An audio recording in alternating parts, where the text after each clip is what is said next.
Bapak, Ibu, Saudara sekalian yang terkasih di dalam Kristus, pada hari ini kita akan merenungkan sabda Tuhan yang diambil dari Injil Lukas pasalnya yang ke-8, ayatnya yang ke-4 sampai dengan 15. Perumpamaan tentang seorang penabur.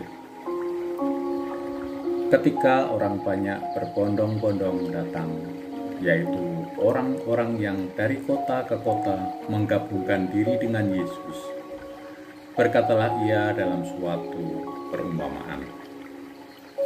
Adalah seorang penabur keluar untuk menaburkan benihnya. Pada waktu ia menabur, sebagian benih itu jatuh di pinggir jalan, lalu diinjak orang, dan burung-burung di udara memakannya sampai habis.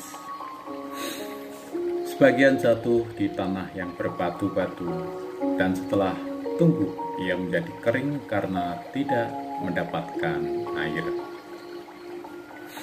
Sebagian lagi jatuh di tengah semak duri, dan semak itu tumbuh bersama-sama dan menghimpitnya sampai mati.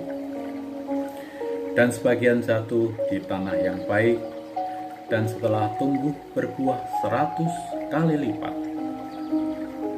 Setelah berkata demikian, Yesus berseru, "Siapa mempunyai telinga untuk mendengar, hendaklah ia mendengar."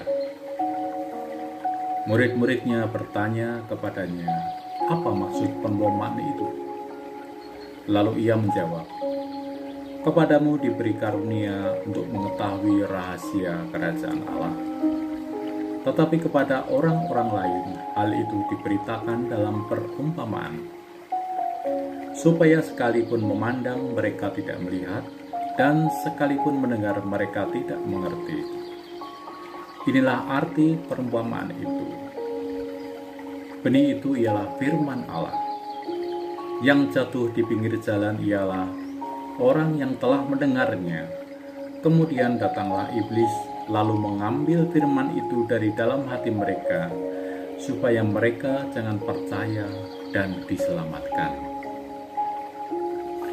Yang jatuh di tanah yang berbatu-batu itu ialah orang yang setelah mendengar firman itu menerimanya dengan gembira, tetapi mereka tidak berakar.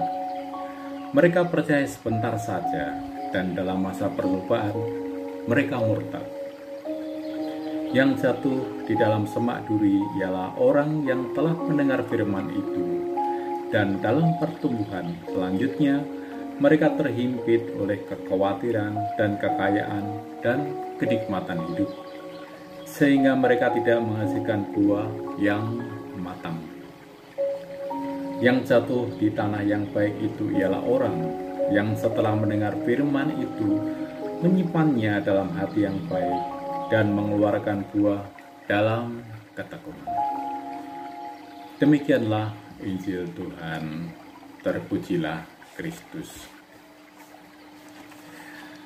Bapak, Ibu, Saudara sekalian yang terkasih di dalam Yesus Kristus, tentunya kita sering mendengar renungan mengenai kisah sang penabur ini. Namun pada hari ini saya akan mengajak Bapak, Ibu, Saudara sekalian untuk melihat dalam perspektif yang berbeda atas renungan mengenai sang penabur ini. Ketika kita amati pada ayat yang ke-10, di sana dikatakan, "Lalu ia menjawab, kepadamu diberi karunia untuk mengetahui rahasia kerajaan Allah." Apakah rahasia kerajaan Allah itu yang hanya diberitahukan kepada kita pengikut Kristus dan tidak diberitahukan secara gamblang kepada orang-orang yang bukan dan tidak percaya akan Kristus? Karunia secara etimologis dalam bahasa Yunani, karisma atau charis berarti pemberian yang cuma-cuma atau anugerah. Artinya dalam setiap pergumulan hidup kita, ketika kita merasa sesuatu terjadi pada diri kita, tidak ada kejelasan, seakan semua pintu tertutup, tidak ada jalan keluar, tidak, peristiwa itu membingungkan kita, peristiwa itu tidak ada kejelasan, dan kita tidak tahu apa artinya ini.